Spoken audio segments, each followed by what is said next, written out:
energizing your soul through the inspired Word of God. This is your daily devotional reading.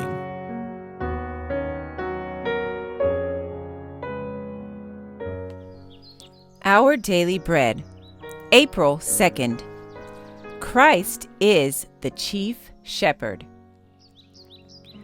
O Shepherd divine, I know thou art mine. Thy search in the night was for me. This bleak world is cold, but warm is thy fold. My shepherd, I follow thee. Thy beautiful lamp shineth bright o'er my way, thy glorious light unto thy perfect day. Through pastures serene, through valleys of green, my shepherd, I follow thee. Christ is the chief shepherd. He shall feed his flock like a shepherd. He shall gather the lamb with his arm, and carry them in his bosom, and shall gently lead those that are with young. Isaiah chapter 40, verse 11. It was necessary for the shepherd to watch his flocks day and night. They were in danger from robbers, and also from wild beasts which were numerous and bold, often committing great havoc in flocks that were not faithfully guarded. Jacob had many assistants in caring for the extensive flocks of Laban, but he himself was held responsible for them all.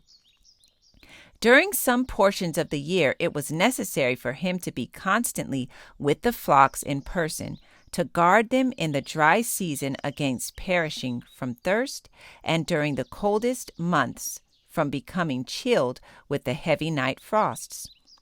Jacob was the chief shepherd. The servants in his employ were the under-shepherds.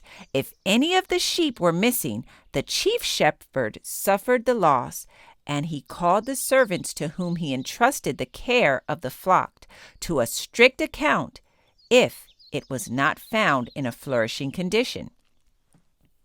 The shepherd's life of diligence and caretaking and his tender compassion for the helpless creature entrusted to his charge have been employed by the inspired writers to illustrate some of the most precious truths of the gospel.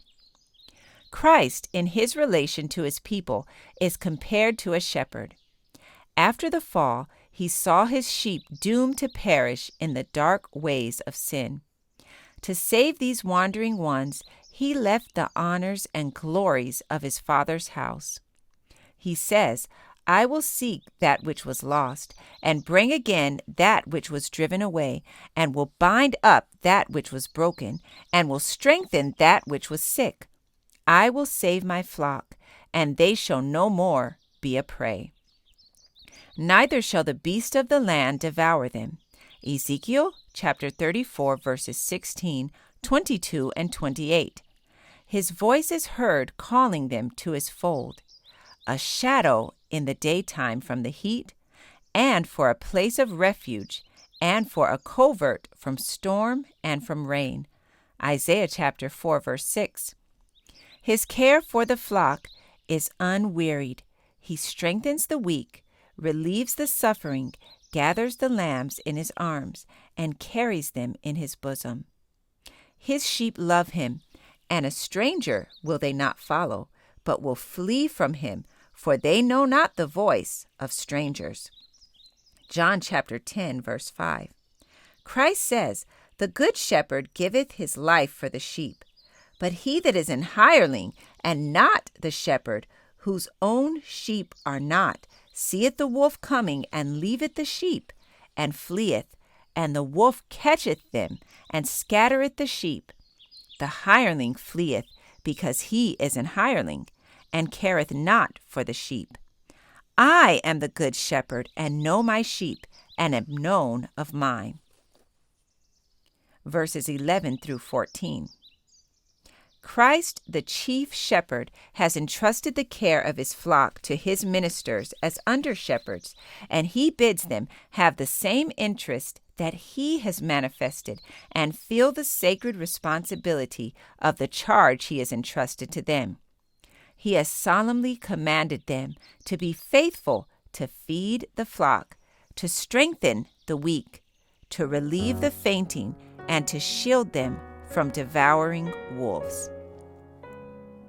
This passage was taken from Patriarchs and Prophets, page 190 and page 191. Our Daily Bread, April 2nd. I encourage you to be ye doers of the word and not hearers only. Thank you for listening, and be sure to join us tomorrow for your daily devotional reading.